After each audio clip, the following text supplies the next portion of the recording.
skeleton wearing angel wings so that the townspeople will think a fallen angel is fallen. Simpsons did it! Salut tout le monde, c'est Xavier, bienvenue sur Watch Mojo Français. Aujourd'hui, on se retrouve pour le top 10 des fois où une émission d'animation pour adultes s'est moquée d'une autre. Oh my god! Bob's Burgers is on! This show speaks to us young people, apparently! What time is it? Time for you to shut up! A romantic dinner? That's a great idea. Pour cette liste, on va examiner les meilleurs coups bas que les différentes séries d'animation pour adultes ont servi aux autres. On va exclure les crossovers, ainsi que les moments où ces émissions se sont moquées d'émissions pour enfants. Dites-moi, c'est quoi votre parodie préférée dans l'animation pour adultes? Ah, surtout n'oubliez pas de me le dire dans les commentaires. Numéro 10, les Simpsons ont déjà tout fait, South Park. En tant que son alter ego, le professeur Chaos, Butters bouillonne d'idées pour semer la discorde dans la ville de South Park. À sa grande déception, chaque idée qu'il trouve est rejetée par Dougie, qui déclare Oh, it'll be just like on The Simpsons.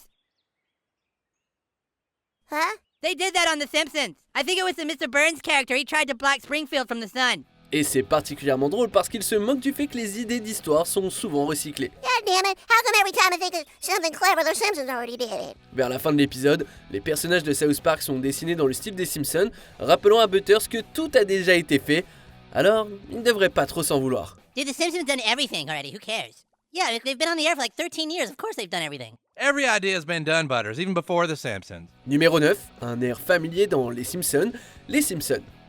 Il y a fort longtemps, lors de la 14e saison, ce petit bijou de caméo a dû être facilement repéré par les fans des Rois du Texas. La maison des Simpsons est infestée de termites, ce qui les oblige à déménager. So, when can we go back on our house? Not for a while, I'm afraid. I had to use the good poison. It comes with James Coburn's picture on the bottle. Alors qu'il se tient devant la maison, Homer ouvre une bière et la musique des Rois du Texas se fait entendre.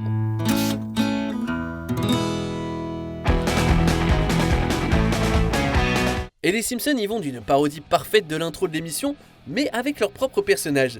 Du ramassage des ordures aux pneus crevés et aux enfants en vélo, c'est un clin d'œil à une grande comédie animée, avec évidemment un petit côté moqueur. That was boring. Let's get a hotel. Numéro 8, 2 pour le prix d'un, Futurama. Dans la version Futurama du conte de Jack et le haricot magique, Leila est piégée dans une tour au sommet d'un haricot magique. Don't worry, we're here to rescue you. How do we get up there? I'll let my hair down and you can climb up. Après avoir été secouru par Fry et Bender, il s'enfuit dans une cage d'escalier au pied de laquelle Bender rencontre Jake et Finn de l'émission Adventure Time et on peut entendre What time is it? Time for you to shut up! C'est un petit caméo rendu encore plus drôle et sympathique par le fait que l'acteur John DiMaggio fait à la fois la voix de Bender dans Futurama, mais aussi celle de Jake dans Adventure Time. Baking pancakes, making bacon pancakes. Take some bacon and I'll put it in a pancake. En tant que voix off, j'espère qu'il a été payé un petit bonus pour avoir fait 2 voix dans une seule série. Numéro 7, Bob l'exterminateur, Bob's Burgers. Les Simpsons ont leur blague récurrente du canapé à chaque intro, mais Bob's Burgers en a 2. Un des commerces voisins semble toujours changer et une camionnette différente apparaît devant le restaurant à chaque semaine. Et dans un moment que vous raterez si vous clignez des yeux, la série fait aussi un petit hommage au roi du Texas pendant la saison 7. La camionnette de Dale's Dead Bug apparaît, tandis que le nom du magasin d'à côté est un clin d'œil à la phrase classique de Hank Hill. I'm gonna sell propane and propane accessories, if my grades are good enough. Oh, kids and their crazy dreams. Des références de la sorte sont toujours bien appréciées par les fans inconditionnels des deux séries. Numéro 6, MasterChef, Celebrity Showdown, Robot Chicken. Vous en voulez 4 pour le prix d'un?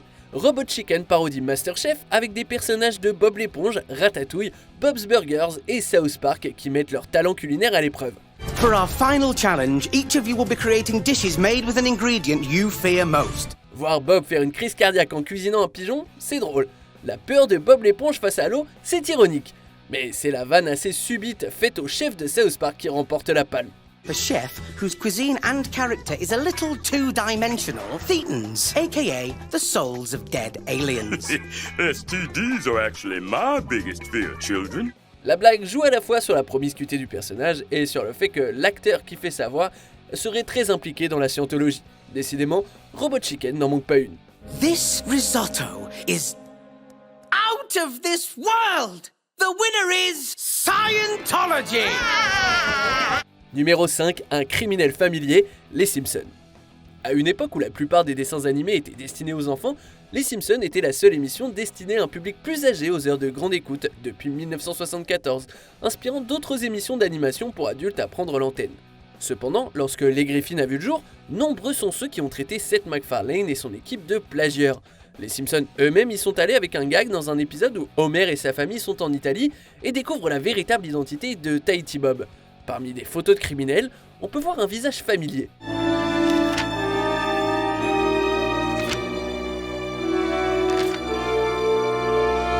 Et ça, ce n'est que l'une des nombreuses flèches tirées sur les Griffins au fil des ans. Disney's already laying ground for a new Family Guy world.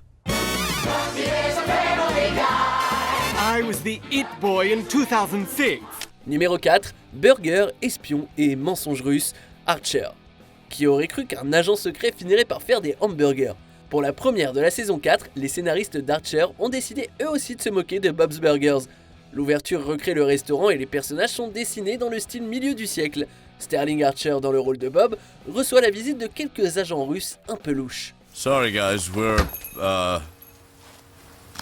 closed. Yeah. Thanks for getting the sign for me because we are closed. Especially now that the door's locked. Ce qui suit est un mélange parfait de la comédie typique d'Archer et un hommage approprié à la famille Belcher. Comme les voix d'Archer et de Bob sont interprétées par le même acteur, on a presque l'impression de regarder l'émission même dont il se moque. Look, the hamburger wasn't a big seller, so there's not much, but We don't want money. We want you. I'm sorry? We are not robbers. Oh my god. Okay, yes, you can rub them, but just please don't hurt my family. We're not robbers. Numéro 3, votez selon votre conscience, les Griffins. When you walked through that door, you insulted Bob's Burgers and the hundreds of people who work there. Ayant été jusqu'à faire un crossover avec les Simpsons, c'était qu'une question de temps avant que MacFarlane ne s'attaque à une autre propriété de la Fox. Engagé par la Maison Blanche, Peter y invite sa famille. Oh my god! Bob's Burgers is on! L'excitation de Chris à l'idée de voir Bob's Burgers sur la télévision du président leur permet quelques pics bien placés. That show, and I mean no disrespect when I say this, but that show looks like it was animated in a moving car. Bob's Burgers semblait être l'émission favorite pour remporter un Emmy, alors Peter s'est permis de briser le quatrième mur pour dire aux membres de l'Académie de reconsidérer leur stratégie de vote, étant donné qui appréciait l'émission. You seem to know a lot about Bob's Burgers. Of course I do. Bob's Burgers is my favorite animated show. Wow. There's your headline, Emmy voters. Vote your conscience. Numéro 2, Kenny survit Rick et Morty. Holy shit, you did it! You did it, you little son of a bitch! How did you? What, do you want me to explain, or you want to go have some fun? I want to have some fun! Dans cet épisode, Morty a l'occasion de vivre de multiples variations de sa vie sans conséquence grâce à une invention astucieuse que Rick a créée dans son garage. Lorsque Morty tombe amoureux et part en voyage avec sa petite amie, leur avion s'écrase. Et c'est là qu'on voit un clin d'œil aux garçons de South Park. Avec Morty habillé en Kenny et deux autres comme Stan et Kyle, la référence est claire. Morty envisage même d'utiliser son couteau de table pour en finir, en hommage aux morts répétées de Kenny dans South Park. C'est un peu plus sombre que la plupart des références de cette liste, mais c'est quand même drôle. Jusqu'à présent, on a vu pas mal tous les grands noms de l'animation pour adultes sur notre liste. Alors, qui se trouve en tant que numéro 1 ? On va vous le dévoiler après ces quelques mentions honorables. Les Simpsons rencontrent South Park, les Simpsons. Oh my god, I killed Kenny! Ralph! No, I killed Kenny yesterday. Bart et Milouz regardent South Park, les Simpsons. Next on Comedy Central, an all-new South Park. I hear those kids' voices are done by grown-ups. Hey, there's nothing wrong with that. I just wonder how they keep it so fresh after 43 episodes. Chris Griffin débarque chez les Cleveland, The Cleveland Show. Hi, Cleveland! Go back to Quahog. Okay! Y a-t-il un intrus parmi les clones d'Homer, les Simpsons?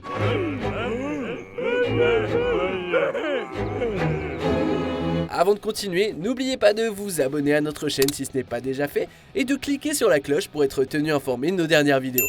Vous avez la possibilité d'être averti de façon occasionnelle ou pour toutes les vidéos. Numéro 1, Cartman contre les Griffins, South Park. Remember when I auditioned to be David Hasselhoff's car? Contrairement aux entrées précédentes, celle-ci n'y va pas de main morte.